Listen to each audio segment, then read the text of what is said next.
Hello दोस्तों, video में हम बात करने वाले हैं जुबिलेंट फूडवर्क्स के बारे में। देखिए FY26 के सेकंड क्वार्टर के रिजल्ट हमें कुछ दिन पहले देखने को मिले थे, तो वीडियो में हम इनके Q2 रिजल्ट का एनालिसिस करने वाले हैं। साथ ही साथ समझेंगे बिजनेस के अंदर क्या चल रहा है, नंबर्स कौन से पैरामीटर पर बढ़िया देखने को मिले और कौन से पैरामीटर्स पर नंबर जो है वो वीक आपको देखने को मिले हैं। कोई भी बाई सेल का रिकमेंडेशन नहीं होगा, सिर्फ और सिर्फ आपकी जानकारी के लिए वीडियो जो है वो तैयार किया जा रहा है। तो देखिए, अगर हम क्विक सर्विस रेस्टोरेंट की बात करते हैं या फिर QSR बिजनेस की बात करते हैं, तो ग्लोबल बेस पे आपको इंडिया का मार्केट काफ़ी छोटा देखने को मिलेगा, क्योंकि अगर आप यूएसए देखेंगे तो लगभग $800 बिलियन के आसपास फूड सर्विसेज की मार्केट हमें देखने को मिलती है। बाकी अगर चाइना की बात कर लेते हैं तो लगभग 760 USD बिलियन की हमें जो है मार्केट देखने को मिलती है। लेकिन अगर आप कंपेयर करेंगे इंडिया की, तो इंडिया की मार्केट अभी काफ़ी छोटी जो है वो देखने को मिलती है, लगभग जो है वो $60 बिलियन के आसपास। लेकिन अगर ग्रोथ की हम बात करें तो उम्मीद ये जताई जा रही है कि 2028 तक जो ग्रोथ रहेगी इस बिजनेस की, लगभग 14% CAGR से ये बिजनेस आपको इंक्रीज होता हुआ नजर आएगा। अब देखिए कितनी ग्रोथ होती है या फिर जैसे जैसे साल बीतते जाएंगे वैसे ही एक्चुअल नंबर हमें पता चलेगा। लेकिन हाँ, यहाँ पर ग्रोथ का नंबर अगर आप देखेंगे तो लगभग डबल डिजिट में जो है वो ग्रोथ जो है वो आकलन लगाया जा रहा है। अब जुबिलेंट फूडवर्क्स की प्रेजेंस के बारे में अगर हम बात करें तो इनके पास टोटल नंबर ऑफ स्टोर अगर आप देख रहे हैं तो लगभग 3480 स्टोर जो है वो वर्ल्ड वाइड हमें देखने को मिलते हैं। और इस Q2 के टाइम पे अगर आप देखेंगे तो 3 महीनों के दौरान जो है वो कंपनी ने 93 नए स्टोर जो है वो ऐड किए हैं। अब इसमें से अगर आप देखेंगे तो इंडिया में आपको 2450 स्टोर इनके देखने को मिलेंगे, जिसमें से सबसे ज़्यादा अगर आप देखेंगे तो डोमिनोज के स्टोर आपको देखने को मिल जाएंगे 2321। बाकी पॉपीज़ की अगर हम बात कर लेते हैं तो 68 हो गया। हॉन्ग्स किचन अगर आप देखेंगे तो 33 स्टोर, और डंकिन की अगर हम बात करते हैं तो लगभग 28 स्टोर जो है वो इनके देखने को मिल जाते हैं इंडिया में। बांग्लादेश में अगर आप देखेंगे तो इनकी एक ही ब्रांड हमें प्रेजेंस के तौर पे देखने को मिलती है, वो है डोमिनोज, और वहाँ पर इनके स्टोर जो है वो 40 देखने को मिल जाते हैं। और श्रीलंका में भी आपको इनकी जो ब्रांड है वो आपको मोस्टली एक ही देखने को मिलेगी, डोमिनोज। वहाँ पर भी लगभग 50 स्टोर के आसपास जो है वो देखने को मिल जाते हैं।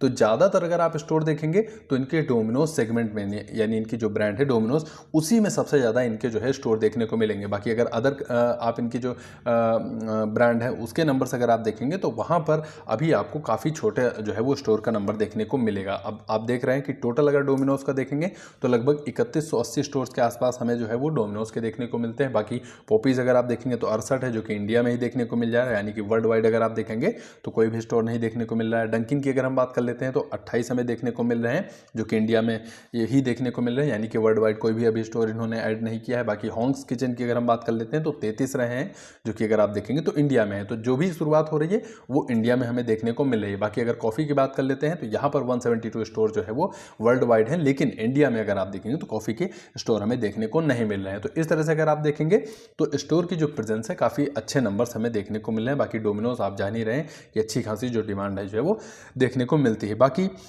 लास्ट 12 महीनों में अगर आप देखेंगे तो टोटल जो है इन्होंने 350 स्टोर जो है वो ऐड किए हैं, और इस बार अगर आप देखेंगे इस क्वार्टर में तो 93 स्टोर जो है वो इन्होंने ऐड किए हैं। और इस ऐड टाइम के दौरान अगर आप देखेंगे तो सबसे ज़्यादा इन्होंने जो ऐड किया है वो डोमिनोज के अंदर ही इन्होंने अपने स्टोर जो है वो बढ़ाए हैं। 285 लास्ट 12 मंथ में बढ़ाए हैं, और बाकी लास्ट 3 मंथ का अगर नंबर आप देखेंगे तो 83 स्टोर जो है वो इन्होंने डोमिनोज के अंतर्गत ही इन्होंने ओपन किए हैं। बाकी नंबर्स की अगर हम बात करते हैं कंसोल बेस पे, तो यहाँ पर अगर आप देखेंगे जो इनका नेटवर्क रहा है, मैंने आपको पहले ही बता दिया है ग्रोथ के बारे में।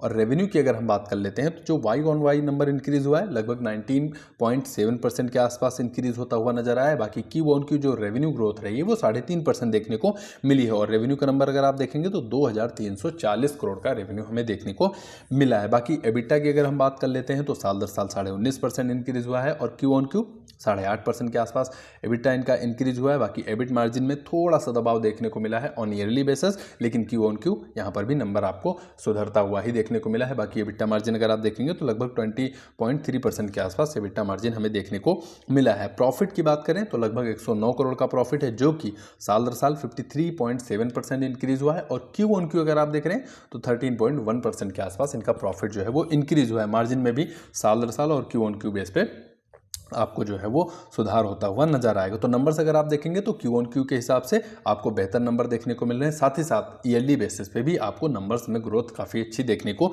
मिलेगी। हाफ ईयरली अगर देख लेते हैं, हाफ ईयरली क्या स्थिति रही है, तो देखिए फर्स्ट हाफ अगर आप देखेंगे FY25 के फर्स्ट हाफ से कंपेयर कर रहे हैं नंबर, तो यहाँ पर स्टोर 350 ऐड किए हैं, रेवेन्यू में 18.5% के आसपास ग्रोथ देखने को मिली है। एबिटा की बात कर लेते हैं तो 17% आपको ज़्यादा देखने को मिलेगा, और प्रॉफिट की बात कर लेते हैं तो लगभग 56% के आसपास प्रॉफिट में ग्रोथ देखने को मिली है। और प्रॉफिट मार्जिन अगर आप देखेंगे तो यहाँ पर 110 बेसिस पॉइंट में भी ग्रोथ जो है वो देखने को मिली है। प्रॉफिट मार्जिन 4.5% के आसपास रहा है।